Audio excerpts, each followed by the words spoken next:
Hoy, Hannah, tengo 27 años y desde que tengo memoria mis padres estaban convencidos de que nunca sobreviviría sin ellos. Estaban tan seguros de que volvería arrastrándome en cuanto intentara independizarme, que hice de ello mi misión para demostrarles que estaban equivocados.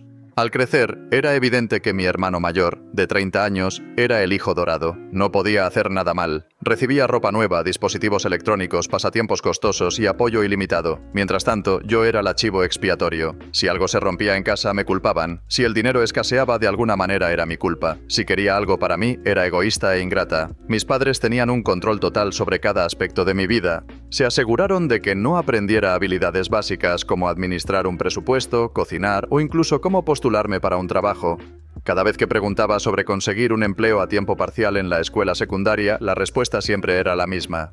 Concéntrate en tus estudios, no necesitas preocuparte por el dinero. Pero cuando mi hermano quería dinero extra para un concierto o un viaje con sus amigos, de repente el dinero no era un problema. Yo soñaba con dedicarme al diseño gráfico. Amaba el arte y pasaba horas enseñándome distintos programas de diseño, viendo tutoriales en línea y bosquejando ideas en secreto. Cuando le mencioné esto a mis padres, lo descartaron de inmediato. Eso no es un trabajo real. Nunca ganarás dinero con eso. Necesitas hacer algo práctico. Mientras tanto, a mi hermano le permitían deambular por la vida, cambiando de carrera 3 veces antes de finalmente decidirse por administración de empresas, la cual mis padres financiaron gustosamente. La gota que colmó el vaso llegó en mi último año de secundaria. Había pasado meses investigando becas y ayudas financieras, sabiendo que mis padres no me ayudarían. Me prometieron que se encargarían de mi solicitud FAFSA. Después de todo, ellos sabían cómo funcionaban las cosas mejor que yo. Pero se les olvidó. Cuando me di cuenta, los plazos habían vencido y me quedé sin opciones. Cuando los enfrenté, actuaron como si no fuera un gran problema. No necesitas ir a la universidad de inmediato. Tómate un año sabático y quédate en casa. Ya veremos qué hacer. En ese momento supe que si no me iba, nunca lo haría. Lo que ellos no sabían era que, en secreto, había estado trabajando en empleos ocasionales, cuidando niños, dando tutorías, cualquier cosa que pudiera encontrar, y guardando el dinero en una cuenta secreta.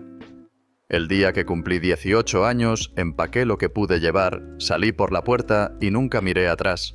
No intentaron detenerme. De hecho, se rieron. Volverás en un mes. No tienes idea de lo difícil que es la vida. En algo tenían razón.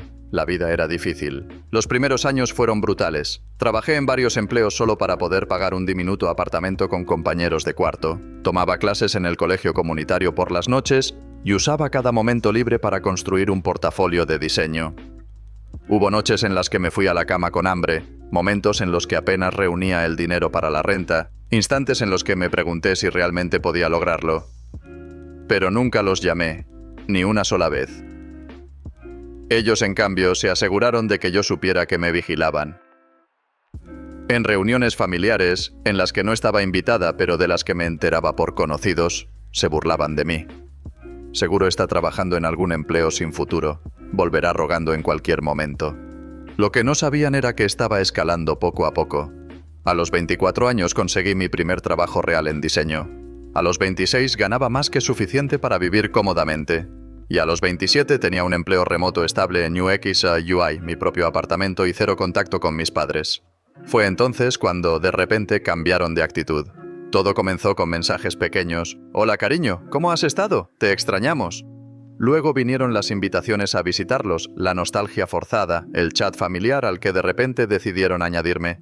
Pero no era tonta. Sabía que esto no tenía que ver conmigo. Era por mi hermano. Resulta que el niño dorado había acumulado una cantidad ridícula de deudas. Tarjetas de crédito, préstamos personales, negocios fallidos. Se estaba ahogando. Y lo peor de todo, había sacado préstamos usando la casa de mis padres como garantía. Ahora estaban en pánico. Cuando no me ofrecí inmediatamente a ayudarlos, la máscara cayó. Los mensajes cálidos se convirtieron en reproches. «Después de todo lo que hemos hecho por ti, ¿nos vas a abandonar?» Corté eso de inmediato. Luego vino la familia extendida. De repente, parientes con los que no hablaba en años comenzaron a escribirme. «La familia es la familia. Tienes que ayudar. Mi favorita. Ahora tienes un buen trabajo. ¿Qué te cuesta dar un poco de dinero?» Fue en ese momento cuando decidí soltar la bomba. No solo me negaba a ayudar, sino que me iba del país. Lo había estado planeando durante meses. Ya tenía la visa aprobada, un trabajo esperándome y un apartamento en el extranjero. Lo había mantenido en secreto para evitar el drama, pero ahora quería que lo supieran. Cuando se los dije, la reacción fue exactamente la que esperaba. Pánico, gritos, amenazas, mi madre sollozando y diciendo que estaba destruyendo a la familia. Mi padre exigía saber quién me había metido esas ideas en la cabeza. Mi hermano estaba furioso porque los abandonaría justo cuando más me necesitaban. Los dejé desahogarse. Luego los bloqueé. ¿La mejor parte? Saber que por primera vez en sus vidas no podían hacer absolutamente nada al respecto. El colapso comenzó 2 días después de soltar la bomba sobre mudarme al extranjero. La primera llamada fue de mi madre. En cuanto contesté, todo lo que escuché fueron sollozos, llantos dramáticos y entrecortados como si alguien hubiera muerto. La voz de mi padre irrumpió, aguda y frenética, exigiendo saber cómo podía ser tan egoísta. Ya no me pedían reconsiderar mi decisión de irme, me rogaban que me quedara. Fue entonces cuando finalmente admitieron la verdad. No era solo que mi hermano tuviera deudas de tarjetas de crédito. Había solicitado múltiples préstamos usando la casa de mis padres como garantía. Llevaba años mintiendo, ocultándolo todo con promesas falsas de inversiones seguras y oportunidades infalibles. Pero nunca fueron inversiones seguras. Eran apuestas imprudentes, esquemas para hacerse rico rápidamente, ideas de negocios fallidas. Y ahora el banco estaba a días de embargar la casa. Necesitaban dinero, mucho y rápido. Los dejé hablar, los dejé llorar, los dejé desahogarse sobre cómo no se trataba solo de ellos, sino de la familia, que yo era su última esperanza, que no era justo que les diera la espalda cuando a mí me estaba yendo tan bien, que ellos siempre habían estado ahí para mí, que me habían criado, como si eso fuera una deuda que aún les debía. Les hice una sola pregunta. ¿Dónde estaba toda esa preocupación cuando a los 18 años dormía en un colchón en el suelo de un apartamento helado porque no podía pagar la calefacción? ¿Dónde estaba su apoyo cuando me saltaba comida solo para poder pagar el alquiler? ¿Dónde estaba su preocupación cuando yo luchaba sola mientras ellos se reunían cómodamente en fiestas familiares burlándose de mi fracaso? Silencio. Entonces, el tono cambió. Las súplicas se convirtieron en exigencias. Si no iba a regalarles el dinero, al menos debía prestárselo. Solo un pequeño préstamo. $50,000. Nada demasiado loco. Que me lo devolverían. Que apenas lo notaría, dijeron. Ahí fue cuando me reí. Porque no estaban desesperados. Estaban convencidos de que lo merecían. Seguían viéndome como el fracaso de la familia. La que había huido. La que podían ignorar, menospreciar y humillar. Hasta que necesitaran algo. No habían cambiado. No lo lamentaban. Solo se habían quedado sin opciones. Les dije que no. Los gritos comenzaron de inmediato. Mi padre exigió saber cómo podía dejarlos perderlo todo. Mi madre chillaba que era una ingrata, una desalmada, que me había llevado 9 meses en su vientre y así era como se lo pagaba. Mi hermano, de fondo, furioso, preguntando cómo podía darle la espalda a mi propia familia cuando me sobraba el dinero. Basta. Los corté ahí mismo. Bloqueé a mis padres, bloqueé a mi hermano y bloqueé cada número que alguna vez habían usado para contactarme. Los mensajes empezaron a llegar desde otros números en cuestión de minutos. Parientes con los que no hablaba en años de repente tenían mucho que decir. Los mensajes inundaron mi bandeja. ¿Cómo puedes abandonar a tus propios padres? ¿Cómo puedes dejar sufrir a tu hermano? Algunos fueron directo a la manipulación emocional. Si tu madre muere del estrés, será tu culpa. Ignoré a todos, excepto uno. Un mensaje de mi tía. Fue el único que leí de principio a fin. A diferencia de los demás, ella no intentaba hacerme sentir culpable. Estaba de mi lado. Había escuchado la verdad. Mis padres no habían estado ahorrando para su jubilación. No habían caído en tiempos difíciles. No estaban luchando por mala suerte. Habían derrochado su dinero en vacaciones, regalos para mi hermano y lujos que no podían permitirse. Durante años, habían tirado el dinero en un agujero negro financiero, convencidos de que, si alguna vez se quedaban sin nada, podrían exigirme más a mí. Cuando no cedí, mi hermano perdió la cabeza. Se desahogó en las redes sociales, una publicación larga y dramática sobre cómo algunas personas olvidan sus raíces, sobre cómo la familia debe ser lo primero, sobre cómo quienes tienen dinero no deberían acapararlo mientras otros sufren. No mencionó mi nombre, pero no hacía falta ser un genio para saber de quién hablaba. Le salió el tiro por la culata de inmediato. La gente lo destrozó en los comentarios. No eran tontos. Le preguntaron por qué, si estaba tan desesperado, no trabajaba más, no vendía sus cosas, no asumía la responsabilidad. Una persona directamente dijo: «Hermano, tu hermana no te debe nada. Suenas increíblemente arrogante». Luego el golpe final. Alguien lo expuso. Un antiguo amigo comentó dejando pruebas. Capturas de pantalla de mensajes, textos y evidencia de que mi hermano había mentido en sus solicitudes de préstamo. Usó documentos falsos, infló sus ingresos y ahora el banco iba tras él. La situación solo empeoraba. Fue entonces cuando mis padres explotaron. Enviaron un correo electrónico a mi trabajo, un mensaje directo al Departamento de Recursos Humanos afirmando que yo estaba abandonando mis obligaciones familiares y que la empresa debería reconsiderar emplear a alguien tan desalmado. No funcionó. Mi jefe me llamó a su oficina, me mostró el correo y preguntó si estaba bien. «Esto es acoso y podemos tomar medidas si lo necesitas», me ofreció. Recursos Humanos ya había respondido de manera educada pero firme. «No intervenimos en asuntos personales. Por favor, absténgase de contactarnos nuevamente». Y eso fue todo. Tomé mi decisión en ese mismo instante. Me iría antes de lo planeado. Esa noche cambié mi vuelo. Moví todo. En menos de una semana estaría fuera.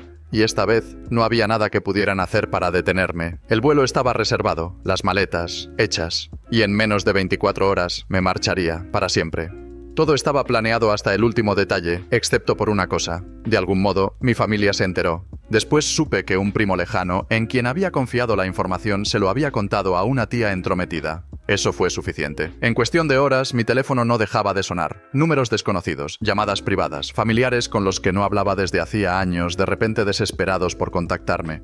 Fue entonces cuando supe que alguien había filtrado los detalles de mi vuelo. Ignoré todas las llamadas, desactivé las notificaciones, agarré mi maleta y me dirigí directamente al aeropuerto. Cuando llegué, el lugar estaba abarrotado y ruidoso. Caminé rápido, esquivando a la gente con la cabeza gacha. Me registré, pasé el control de seguridad y llegué a la puerta de embarque sin problemas. Y entonces lo oí, una voz estridente que resonaba por toda la terminal. Me giré. Ahí estaban mis padres y mi hermano. La gente ya los estaba mirando. Mi madre lloraba, a gritos. Mi padre tenía el rostro desencajado de furia. ¿Y mi hermano? Lleno de rabia. No solo habían llegado al aeropuerto, sino que habían encontrado mi puerta de embarque. No reaccioné.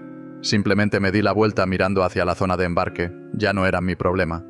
Fue entonces cuando mi hermano comenzó a gritar lo suficientemente alto como para que todos lo escucharan. Vociferaba que los estaba abandonando, que era egoísta, que iba a arruinar la vida de mis padres con mi partida. La gente miraba, algunos susurraban, otros sacaban sus teléfonos. Vi a un empleado del aeropuerto fruncir el ceño al mirar la escena. Entonces mi madre se desplomó en el suelo llevándose las manos al pecho y sollozando. La actuación de siempre. La gente corrió a ayudarla. Una mujer preguntó si necesitaba un médico. Otra persona le ofreció agua. Mi padre comenzó a gritar que yo estaba matando a mi propia madre al marcharme. La seguridad llegó rápido. 2 oficiales, calmados y profesionales, preguntaron qué sucedía. Mi madre, aún en el suelo, sollozaba diciendo que su hija la estaba abandonando, que me habían lavado el cerebro, que estaba siendo manipulada por extraños. Mi hermano me señaló directamente y les dijo a los oficiales que yo era una persona horrible. No respondí, solo saqué mi pase de abordar y lo mostré. La empleada de la aerolínea asintió y me hizo una señal para acercarme a la puerta. El embarque había comenzado. Fue entonces cuando mi padre agarró mi maleta, no para detenerme, sino para abrirla. Fue directo a buscar mi pasaporte. La seguridad intervino de inmediato y le ordenaron que la soltara. Él argumentó, fingió que todo había sido un malentendido, no les importó. Le advirtieron que si no se iba lo sacarían escoltado. Di un paso adelante, miré a mis padres, miré a mi hermano, por última vez. Y entonces lo dije, en voz alta para que todos lo escucharan. Les mandaré una postal si algún día me acuerdo de que existen. Y me di la vuelta. Subí al avión, encontré mi asiento, me abroché el cinturón. Las puertas se cerraron y por primera vez en mi vida fui libre. Cuando el avión aterrizó en mi nuevo país, encendí el teléfono. Decenas de mensajes.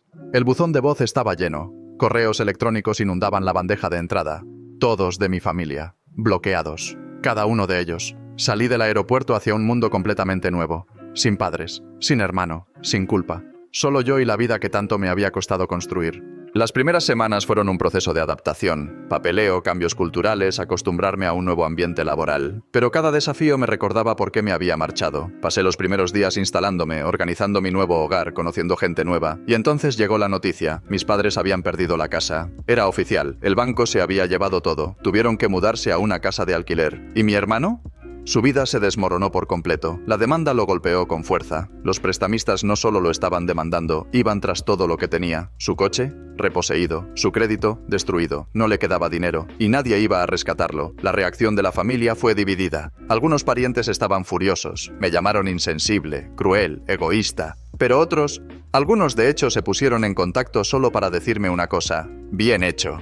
Al parecer no fui la primera persona a la que mis padres habían arruinado. No fui la primera persona a la que mi hermano había utilizado. Solo fui la primera persona que logró escapar. Tomé una última decisión. Corté lazos con todos los que se pusieron del lado de mis padres, con aquellos que intentaron hacerme sentir culpable, con los que me trataron como si fuera una cuenta bancaria. Pero algunos, como mi tía, quien me había advertido sobre la imprudencia financiera de mis padres, los mantuve a distancia, sin llegar a excluirlos por completo.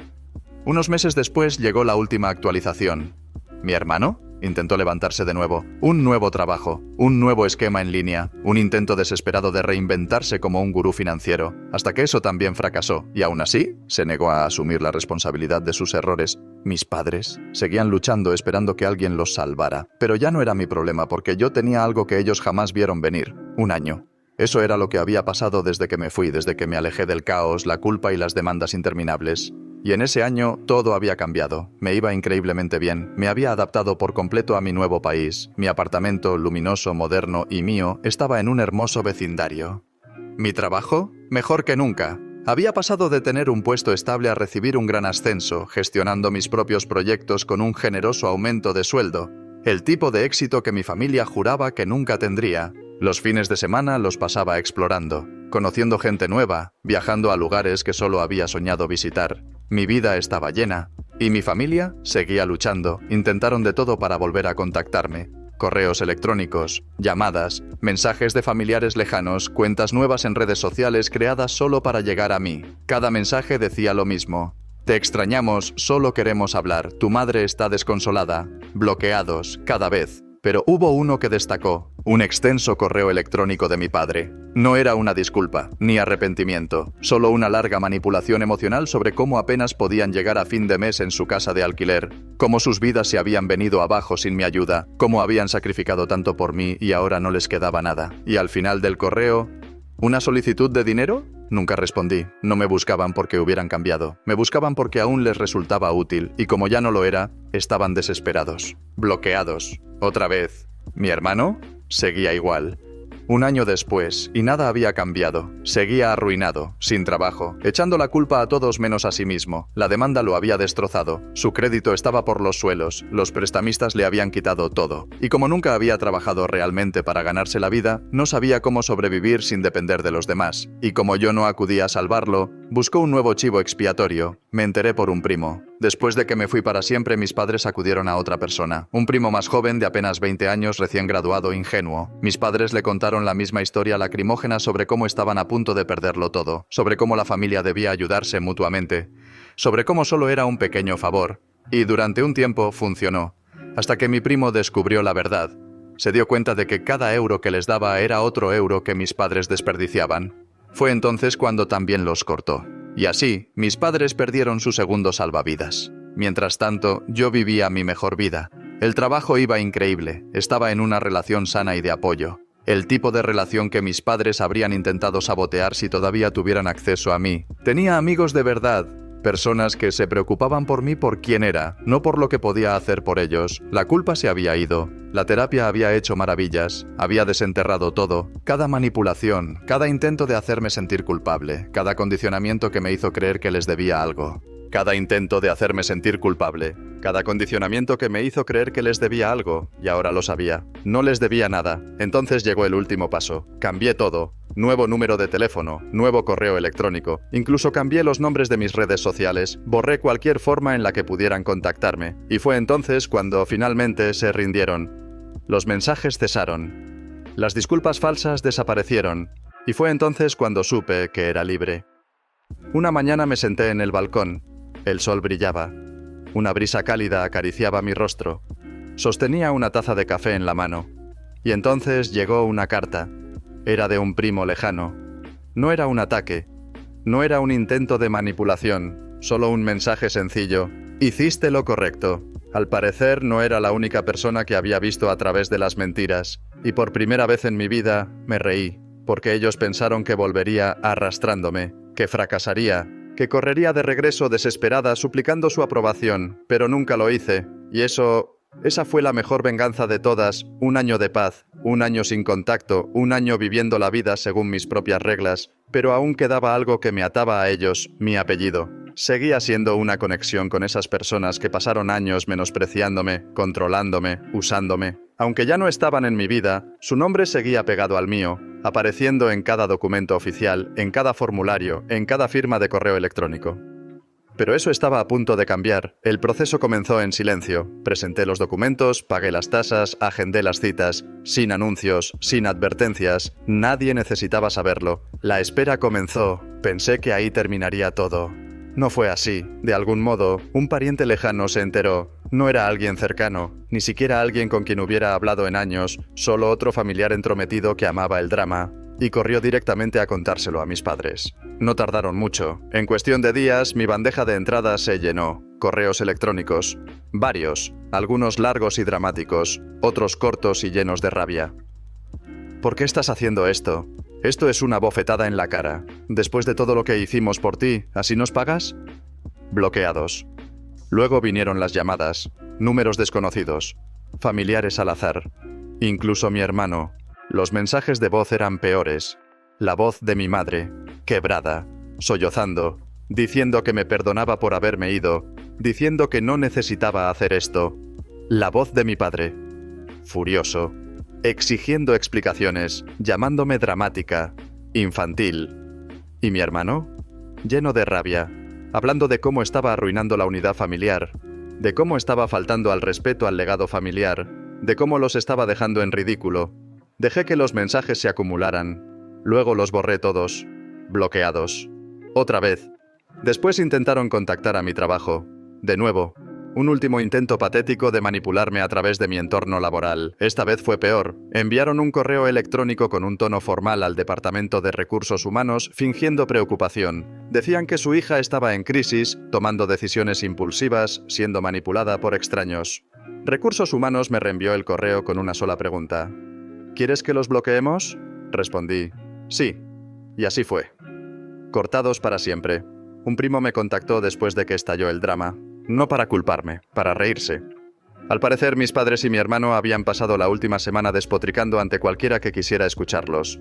Estaban furiosos, decían que los había traicionado, que había renunciado a mi identidad. Nadie los apoyaba. La mayoría de las personas no se molestaron en opinar. Algunos, incluso, lo encontraron gracioso, porque, al final del día, ellos mismos se habían causado todo esto.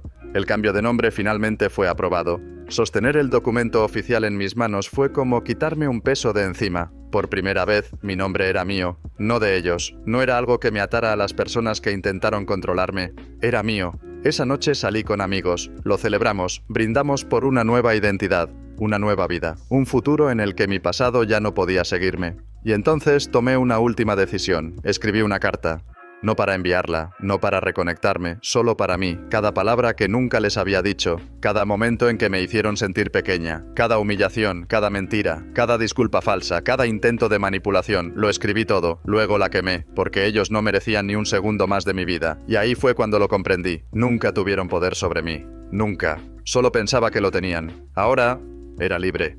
Sin un apellido que me atara a ellos, sin una forma de contactarme, de controlarme, de hacerme sentir culpable. Eran solo una historia pasada de la que había crecido y evolucionado. Y con eso seguí adelante. Y 2 años. Eso era lo que había pasado desde que desaparecí de la vida de mi familia. 2 años de paz, 2 años prosperando, 2 años sin contacto. Y entonces me comprometí. No fue algo repentino. Llevaba más de 1 año en una relación fuerte y sana. Una pareja que me respetaba, que nunca intentó controlarme, que nunca me hizo sentir que tenía que demostrar mi valor. El compromiso fue sencillo, privado, perfecto. La boda, aún más íntima, solo amigos cercanos, unos pocos familiares de confianza, sin grandes anuncios, sin drama, excepto que una persona se enteró. Y eso fue todo lo que hizo falta. El primer correo electrónico llegó 1 mes antes de la boda. Era mi madre. Después de años de silencio, de repente quería reconectarse antes del gran día. No preguntó cómo estaba, ni reconoció el daño que había causado. Simplemente repitió el mismo guión de siempre. Que la familia es para siempre, que me arrepentiría de no tener a mis padres en la boda, que me perdonaba por haberlos apartado de mi vida, como si ella fuera la víctima. Bloqueada. Días después, mi hermano. Un largo discurso lleno de derecho y arrogancia sobre cómo era su deber acompañarme al altar, como si no hubiera pasado años tratándome como si yo fuera inferior a él, como si alguna vez me hubiera apoyado, hubiera estado ahí para mí, o me hubiera visto como algo más que su plan de respaldo. Bloqueado. Luego vino el chantaje emocional. Correos. Más llamadas de familiares lejanos. Mensajes inundando mi bandeja de entrada. Te arrepentirás para siempre. Estás cometiendo un gran error. No puedes borrar a la familia. Bloqueados. Otra vez. En ese punto supe que no solo intentaban hacerme sentir culpable, iban a presentarse, así que no dejé nada al azar. Llamé al lugar de la boda, expliqué la situación, envié una notificación oficial y se alertó al personal de seguridad. Se prohibieron ciertos nombres y se tomaron precauciones adicionales. No habría sorpresas, o al menos eso pensaba. Llegó el día de la boda. La ceremonia ya había comenzado cuando llegaron. No en silencio, no con calma. Hicieron una escena. Gritaron al personal, exigiendo que los dejaran entrar.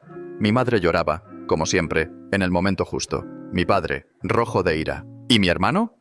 Furioso. Vociferaba que estaba arruinando a la familia, que los estaba avergonzando, que era su derecho estar allí. La seguridad estaba lista. Fueron sacados de inmediato, sin advertencias, sin discusiones, escoltados fuera de la propiedad. Dentro, la ceremonia continuó sin interrupciones, sin distracciones, solo un día perfecto. No supe del escándalo hasta después. Algunos invitados los habían visto discutiendo con los guardias de seguridad. Mi madre, con los ojos llenos de lágrimas fingidas, suplicaba al personal en la entrada. Es mi hija. Este es un evento familiar. Mi padre, detrás de ella, rígido de rabia, fulminando con la mirada a los guardias que les bloqueaban el paso. Alguien tomó fotos. Otro grabó un video. Más tarde, algunos invitados se rieron de la escena porque, al final del día, resultaba patética. Esa noche, mientras yo celebraba, mi hermano explotaba en redes sociales. Una publicación completa en Facebook. Que lo había traicionado, que había abandonado a la familia, que era una ingrata. Salió exactamente como esperaba. Nadie lo apoyó. Los comentarios fueron brutales. La gente lo llamó arrogante, le dijo que madurara. Incluso alguien enlazó su antiguo negocio fraudulento. ¿Y yo? No leí ni una palabra. Bloqueado. A la mañana siguiente tomé un avión. 2 semanas. Una luna de miel de ensueño. Sin drama, sin estrés, sin familia arruinando nada. Y cuando regresé, finalmente habían dejado de intentarlo. Bloqueados, borrados, desaparecidos, para siempre.